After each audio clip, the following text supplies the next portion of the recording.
There we go.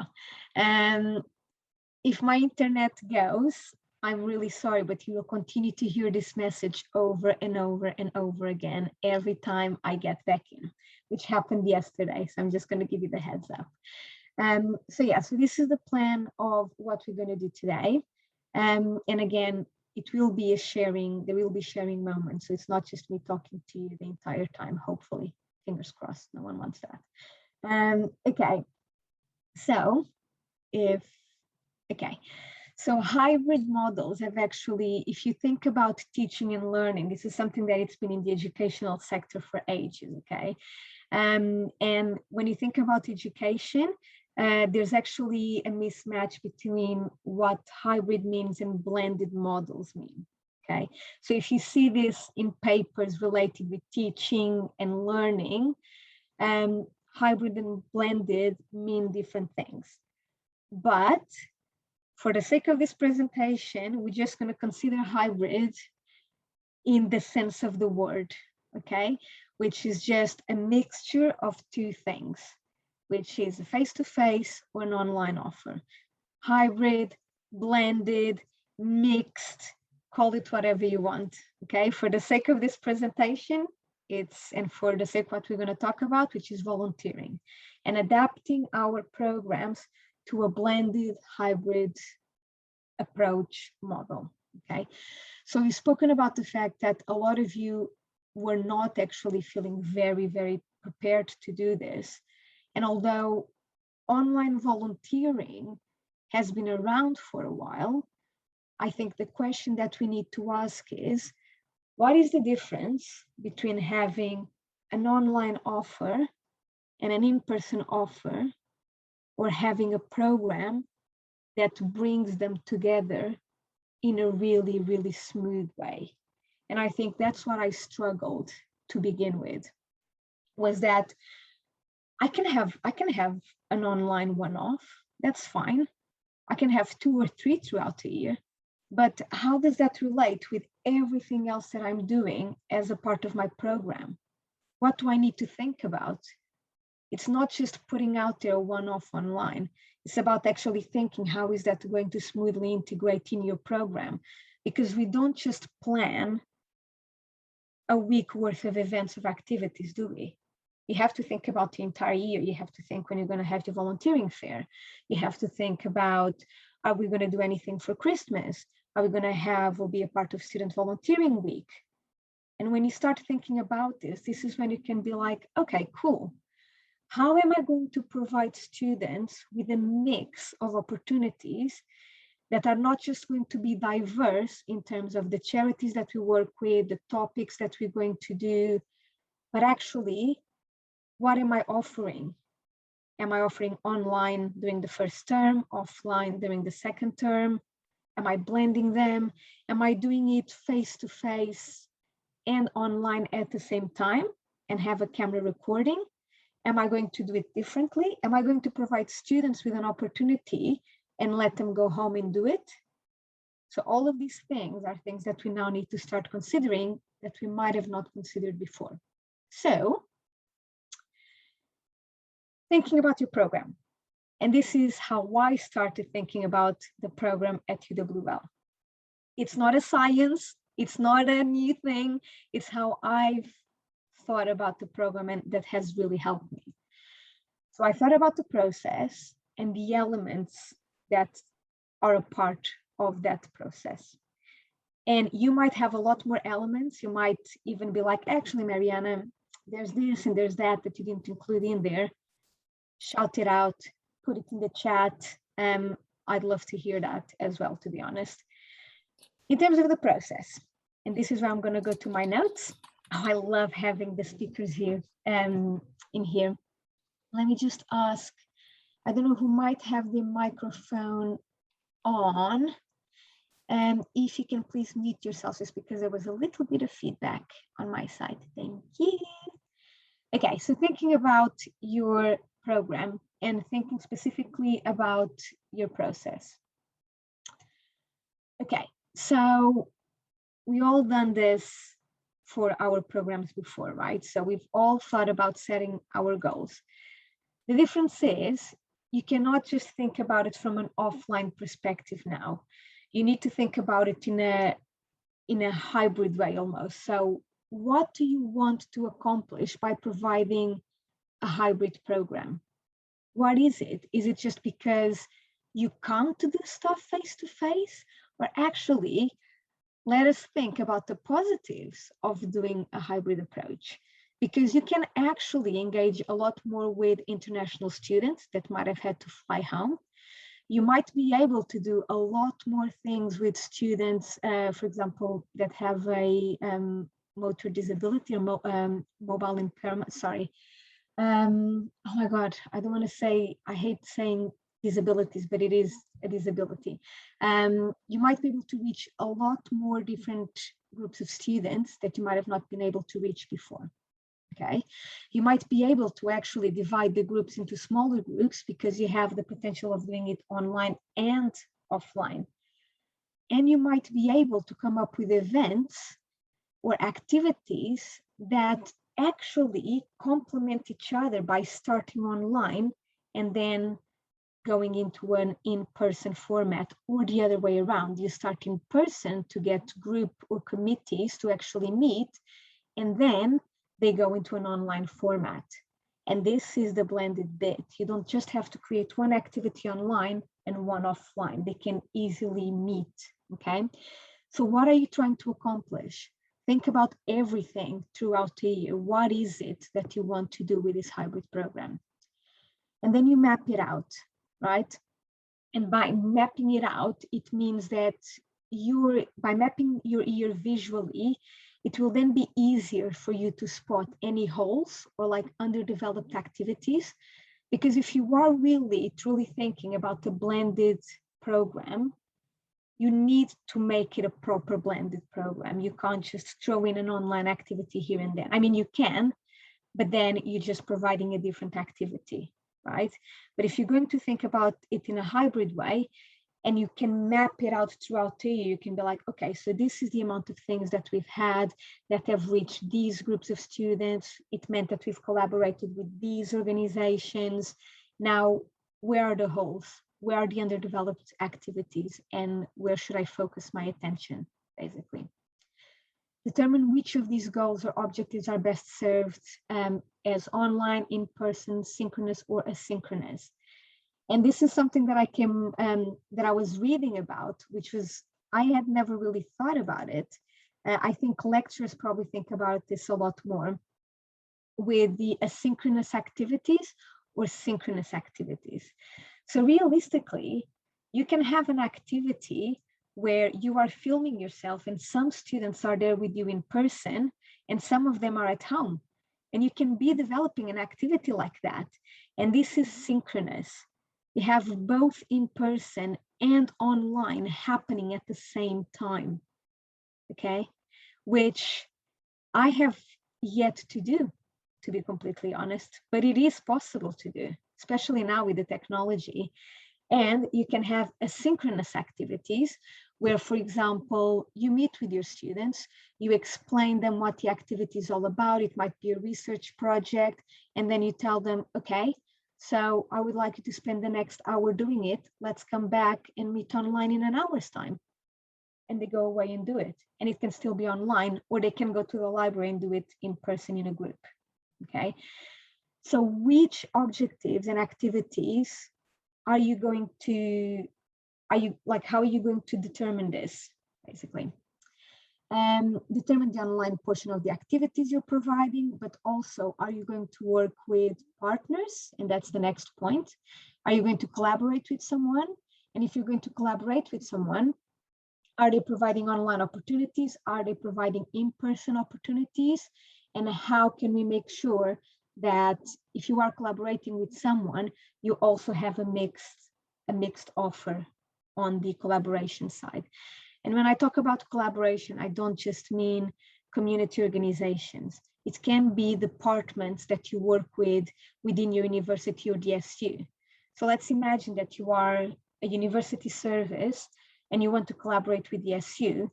If all the clubs and societies are doing things in person, should we not try to reach out to other clubs and societies and ask if they would be interested in doing something online, exactly to fill in those gaps, okay? And then trial run and feedback, which I think is always a good shout, with staff members or with student groups. It's always an important bit of any program, I would say. Before I continue, are you all still with me? Can I please get an emoji? Because I feel like I'm putting you all to sleep. Am I putting you all to sleep? Are you all still with me? Okay. This is why it's so difficult for me to just talk and talk and talk, because I feel like I'm putting everyone to sleep. I did find really interesting when I was researching all of this, though, and it really made me think about my program. So hopefully you guys can think about your programs as well. Now, this is the bit I like the most, right? Which is when I get to start talking about the different elements that I came across with. And the next few slides, if anyone was at my presentation at the conference last year, we talked about online volunteering specifically. And we talked about Zoom links and what platforms we could use. And it's really interesting for me to go back and think, I was so just thinking about an online offer back then. I was just creating random activities for students. And now, a year later, I'm like, that was probably not a good way of working around that, was it? But at the time, we were not doing anything in person, but now we are. And these are some of the different elements that it is important to consider in that process, okay? So the objectives that we mentioned, if it's live, if it's not, the spaces, is it online, is it offline, is it both? And the people, which it's usually the collaborations that you do with students, organizations, and your service. Now, if I show you something that I showed everyone else last year, okay, this was from the conference. Wait, let me just check the chat. Oh, thanks, Ed. So this was from the conference last year, okay? And this was only about volunteering, online volunteering opportunities. And we spoke about the participants, the tools, and the techniques, and how these come together to provide a really good online volunteering opportunity. So you always have different groups of people, okay? So you always have to consider your participants. And when it comes to the tools, it was all about not overwhelming people. So mainly in the beginning, we were all using everything. We're using Teams, Zoom, we're using Miro, we're using Kahoot, everything. We're using like Menti, everything was coming into the mix, right? Which meant that we spent the majority of the session actually swapping from one window to the other instead of actually focusing on what we were trying to do. And that's why the objective is so important. Why are you doing this? What is important? And then in terms of the methods and the techniques, make sure that it's remote friendly. So if you know that you have a group of students that is quite IT savvy, fantastic. If they're not, you might not want to be like, yeah, so grab your phone, let's use Menti, let's do this, let's do that. You know, you need to think about the techniques, the tools, and the participants as a little bulk, okay, in the middle. So I've looked into this and I was like, actually, this is still very applicable to a hybrid program, okay? But we just have to think a little bit wider. So we still think about people, but you probably have to think about a lot more about the collaboration, your staff as well. So if you have a team of people, if it's just you, how are you going to deliver this offer that it's so much wider? How are you going to adapt? You cannot be in two places at the same time. You can't be doing something offline in person and then at the same time offering something online unless you have prepared to do that at the same time, right? So think about your participants, your organizations that you're working with. If everyone feels comfortable with the tools and techniques that you might be making available. The tools, it's exactly, you know, it's very similar. But I think in here it's how you're transferring those tools from an offline to an online format or the other way around. So I don't know if any of you has been through this, but in the beginning, I was like, no, surely I can just transfer a couple of things from the sessions I used to do face to face. Mistake. You cannot just transfer that. Okay. You cannot just show the same amount of slides. You cannot just use even the same colors. Okay. If you are presenting it on a screen, or if you are presenting it in a room that is very lit up and it's, you know, full of people. Okay. It's a lot difficult. It's quite difficult to actually adapt some of these tools, but it's all about adapting them, and you can use them as well to begin with. You don't have to create everything from scratch, but you do need to think about how you're going to adapt them, okay? Because it is a different method. So yeah, but it still applies to this hybrid program. And then the next slide, it's an interesting one. I spoke about this at when I presented at the Volunteering Ireland National Conference, okay? And I will bang about this until the end of my days. I will probably include this slide in every single other presentation that I'll do until the end of my days, okay? And this relates with people, participants, the organizations that you work with, your team, anyone in terms of people, and it refers to the 3 H's, okay? And it's heart, hands, and head. And then you have values on the side. And this means heart refers to attitudes, hands refer to skills, and head refers to knowledge, okay? And I fully believe this affects everything we do. Because regardless if we're working for an SU, if we're working for a university service, if you're working for a charity, if you're working for a community interest company, if you are involving volunteers in your activities, then it's about people. There's no more to it. If you are involving volunteers, then it is about people, okay? And it might be about developing them. It might be about supporting them. It might be about getting them involved in the community. It might be about breaking the social isolation. At what point are people not the main thing in here, right? And if our volunteers, our students, are the most important things in our programs, then we need to know them. We need to know why they're coming into these activities, what they know. Do they even know who the organization we're going to be volunteering with is? Do they know what our service does? What are the skills that we're bringing in? If you don't know about what they already know, okay, do they know how to use a laptop? We don't know that, do we? Do we know if they know how to sign up online? Or should we have actually paper format sign-up sheets? We might have to go back to that.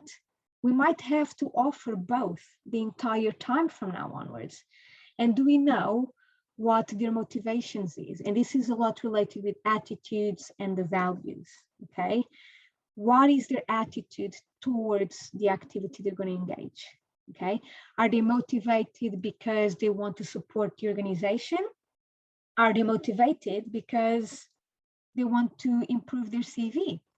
Are they motivated because they're feeling so isolated that they just want to get to know new people? And when we start to understand this, it will make our programs a lot better in general.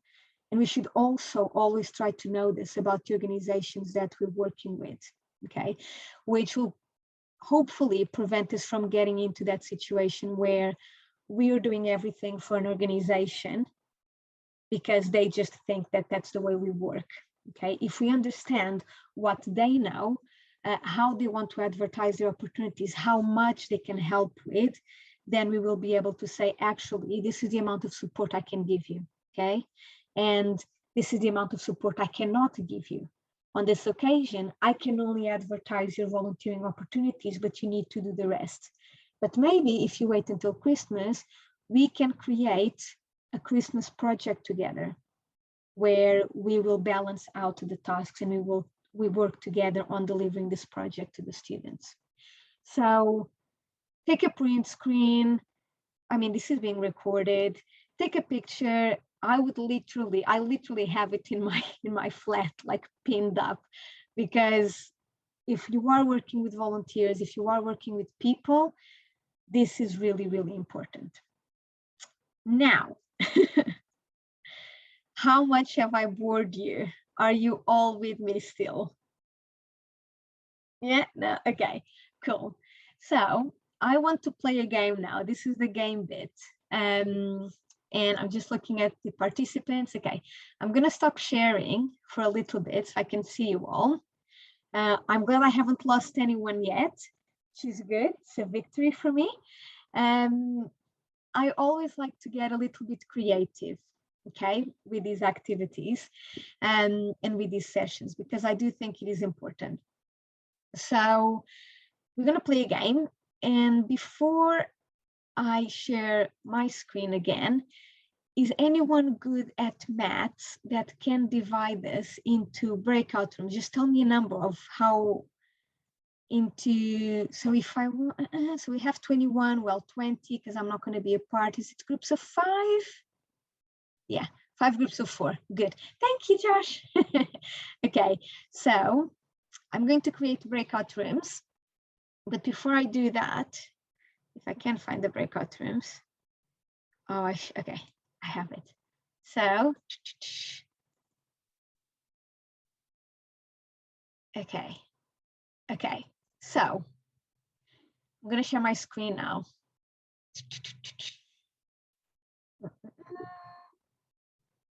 Let me know if possible when you can see it, please, because I feel like my internet is getting to that stage of not being able to cope.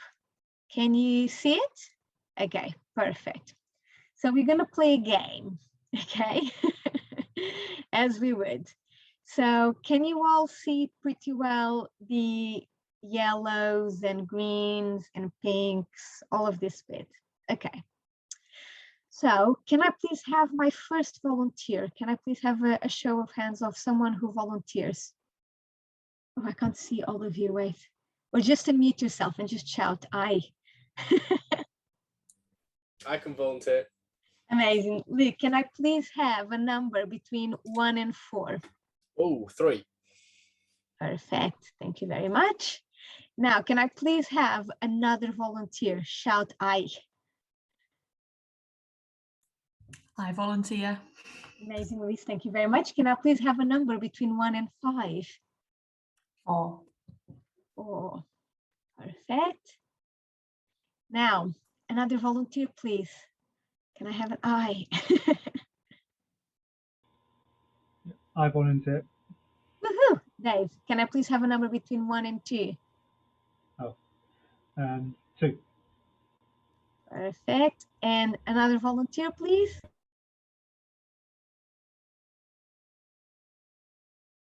No.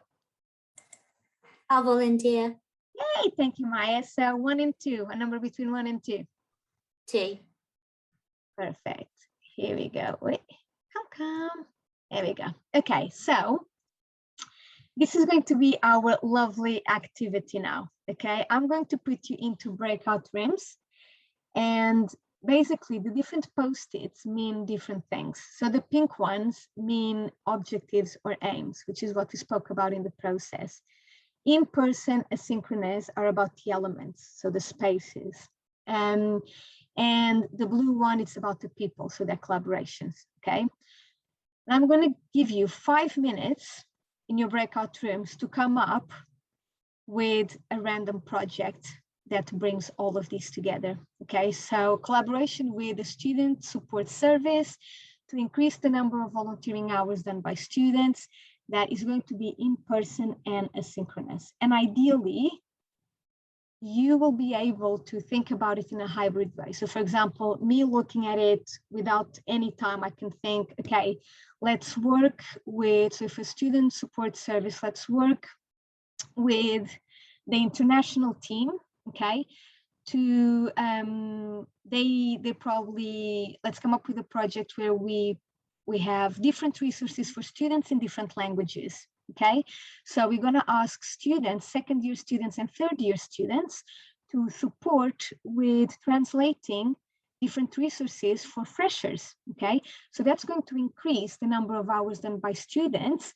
And what I'm going to do is I'm going to do a training session in person. Me and the international team are going to explain what the project is all about, and then students will start translating the resources in person, and then they will continue on an online platform, which means that they will be doing this in their own time. Did this make any sense? This is just like very random. I do not know of a project like this. This obviously needs a bit more work, but there you go. It's an idea. Yeah? Perfect. So 3, 2, 1, go. All this shows up as in like 60 seconds, doesn't it? Hello, welcome back, everyone. How was that? Stressful, okay, gave you some, what do we have? Was that okay? Okay, I feel like I lost half the people meantime. I did actually. Oh, have people not come back yet? Right. People not come back from the, let me just No, when it brings you back, it says we're bringing you back in 1 minute. Ah, Probably still in okay. the room. Yeah, room 3 is still chatting. Oh, okay. I was like, how have I lost like 10 people in like the space of 5 minutes? This is not okay. 5 actually, room 5 are back now. And Yeah, go. amazing. Thought I'd lost all of them. Okay, welcome back, everyone. Don't feel like you have to, I'm not going to ask individual teams to just, say everything. You can, I don't know if you have a leader that just want to, someone random just tells me what they come up with, whichever group you are, just a little bit of sharing. Someone? And I can talk for my group because I don't shut up. Go on. So we started off by looking at what sort of thing uni support services might do, and kind of did like a little mini brainstorm of like what sort of things they would be interested in and what they would in partnership with. We decided to look at like student welfare and well-being, looking at increasing volunteering hours done by students. We looked at potentially like a buddy scheme for students with low-lying kind of like mental health, or like not necessarily needing student services yet, but could be. So it's more like preventative from them needing services for like more serious things later down the line. We thought that we got a little bit confused by what asynchronous meant, so we've kind of planned something that's in person and virtual. We thought we would do like simultaneous training for students that want to do it virtually or in person, and then once they do that, we can then match them up with buddies, whether it's inline or online or in person, depending on what the buddy and the volunteer, the person that wants the help, needs. So it could be that you've got 10 students who want help virtually, so we match 10 volunteers up with them virtually, but we've also got 10 doing it in person sort of thing. So we kind of mix and match based on how both parties want to do it. So Amazing. That's a perfect example. I think when you're talking about the asynchronous, it's something that sometimes it takes me a while to get there. So what I used to work in student services. Sorry? I used to work in student services. Yeah, and it's just like what you've described in this sense, it's exactly what it means is students can do it online or they can do it in person, right? Which means that they can do it at different times. So you'll work with them online to begin with, and then you can work with them in person. If this was to be synchronous, you would probably do it online and in person at the same time. So you might be filming what you're doing. So for example, if I was live streaming this session on Facebook right now, it would be asynchronous, basically between Facebook and all of you, right? And we could be doing this face-to-face. So now this is a question for everyone. We're just going to use this example because I just noticed the time. That time management there, Mariana, you're doing so well. If you had to think about the positives of this specific activity, what would you say are the real positives about this one? shout out, unmute yourselves, write it on the chat, go crazy. Give students different options. Yeah. And what does that bring us? Maybe a wider student pool. Exactly. And an increased volunteering hours, which was the objective. Mm-hmm. Yeah, anything else that you can think about? Helps with student well-being. Sorry? Helps with student well-being. Mm-hmm. It creates links with quite a large university department. And might free up that department to concentrate on more serious cases. Mm-hmm. There are really good transferable skills that students can use for employability. I would say if you're able to if this is a model that works, then you could apply the same sort of structure to other projects that target other specific groups in different ways. Yeah.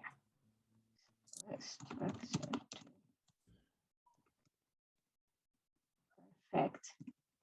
Okay. And now, if you had to think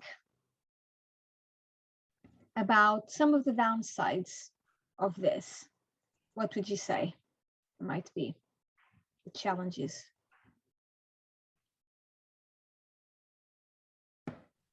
Could need quite a bit of staff support if people are bringing up issues that are too much for the student volunteers to deal with. So there needs an escalation process and support put in place for people that might be suffering more than student services initially thought.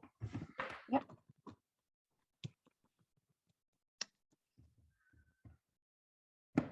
Mm-hmm. Anything else? It's hard to manage volunteers if you don't know what they're doing.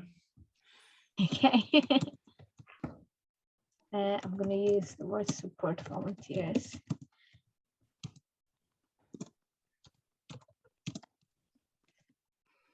Can you see any challenges in the fact that half of the program is online and the other half is offline? I feel like my main challenge with that would be like unfamiliar technology and just learning how to do it well. That was very Portuguese. How do you write unfamiliar technology? That's not written the right way. Okay. Anything else you might think of? Yeah, I think just to build upon that, if it is like focused around mental health, you wouldn't want anything to deter someone or make it more difficult, just given the nature of what it is. So anything that is problematic would be a bit worse. Yeah. Yeah. What about the offline bit? What are the challenges with that?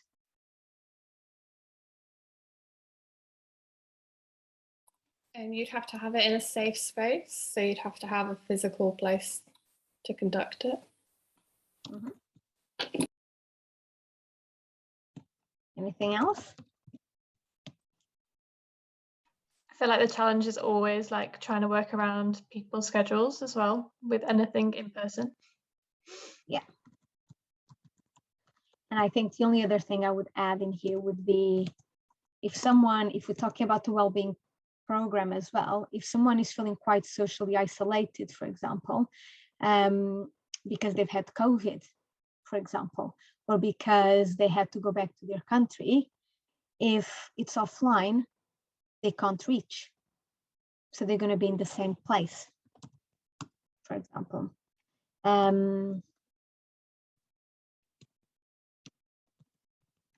Now, this always goes both ways, right? I just wanted to give you an example that the challenges are always going to be there, basically, if it's online or offline.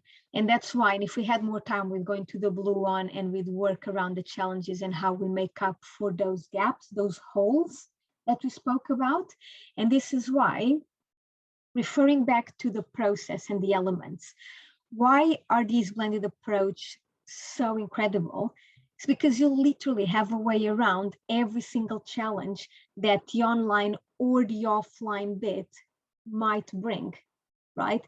So when you're mapping it out, so going back to the process, think about the elements, the process, objectives, mapping it out, visually seeing it where the holes are.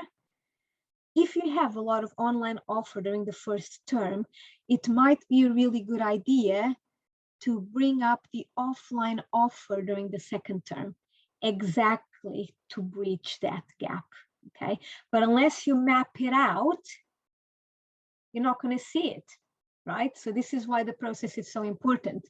Let me just go back to my notes very quickly just to see what I'm forgetting.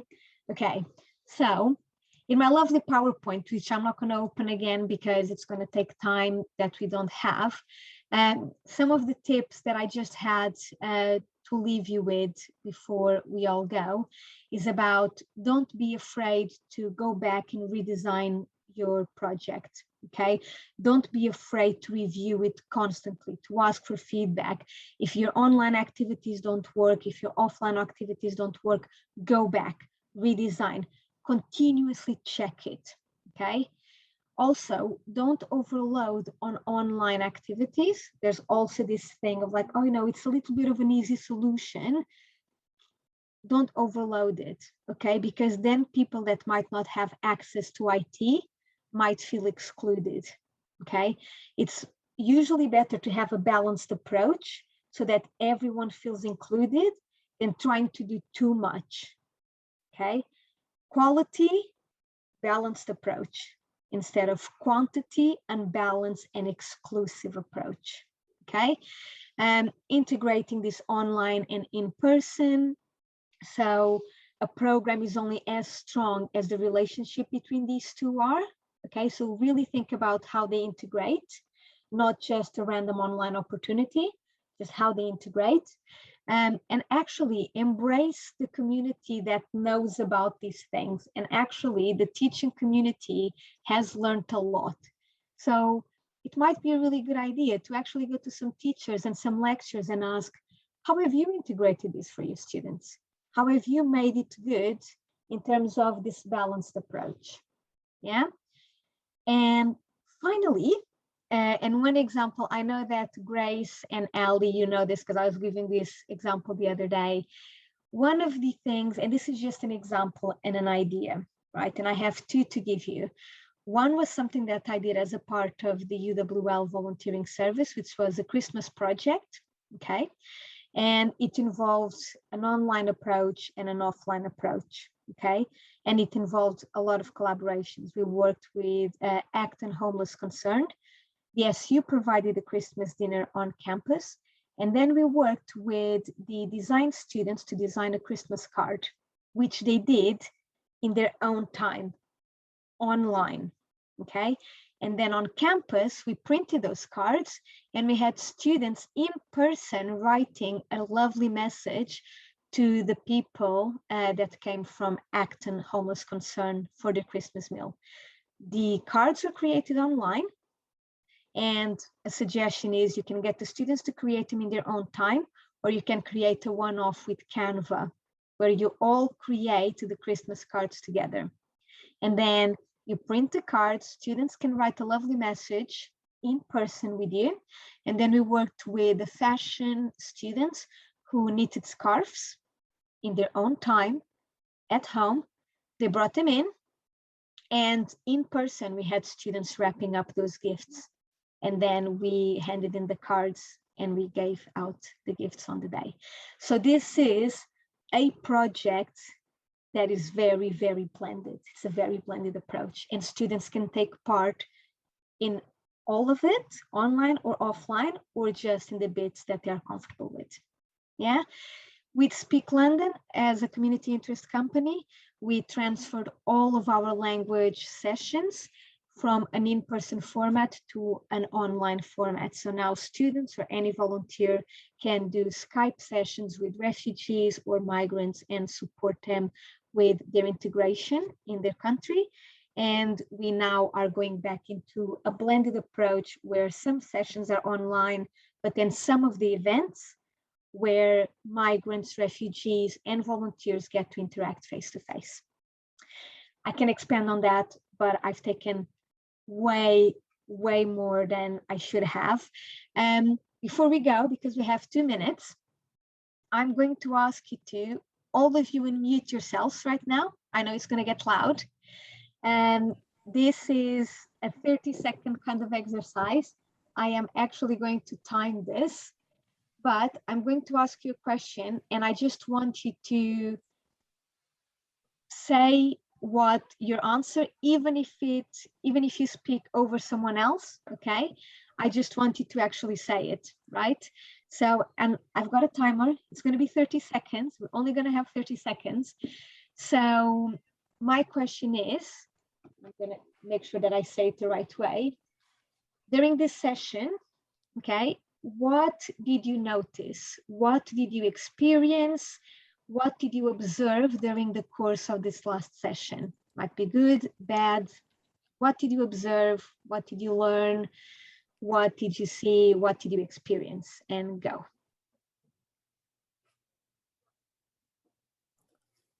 I observed collaboration. I noticed that lots of people were trying to tackle different problems in the same sort of ways, which is quite good. Yeah. I noticed that there's loads of good ideas around things that we can do. It always is reassuring that we're all in the same boat with tackling this, and that we all want to do the best for our students. Perfect. We've been on 35 seconds, just because it took you a little bit to go, but I can put it up again. Does anyone else wants to share anything? Please go. Anything you've observed, you felt, you've learned. I liked what you said about the fact that having a blended approach can solve the different problems that you have with either online or offline. Yeah. Yeah. I had the different charts to show you that literally said online and in person, what's missing, the good stuff. What's missing in online? Connection, networking. The good stuff in person, connection, networking. And they basically cross over. I can probably share that with you at the end. But yeah, I'm so sorry. It's been extra 11 minutes from my time, and I shouldn't have kept you for this long. Thank you so much. A show of hands, a thumbs up. Did you learn something new? Was this useful? Yes, no? Perfect. Amazing. Thank you so much, everyone. This session has been recorded. It will be on the website at some point. If you have any questions, you have my email. I'm the annoying one that keeps emailing you, so feel free to email me back. Have a good day. Bye.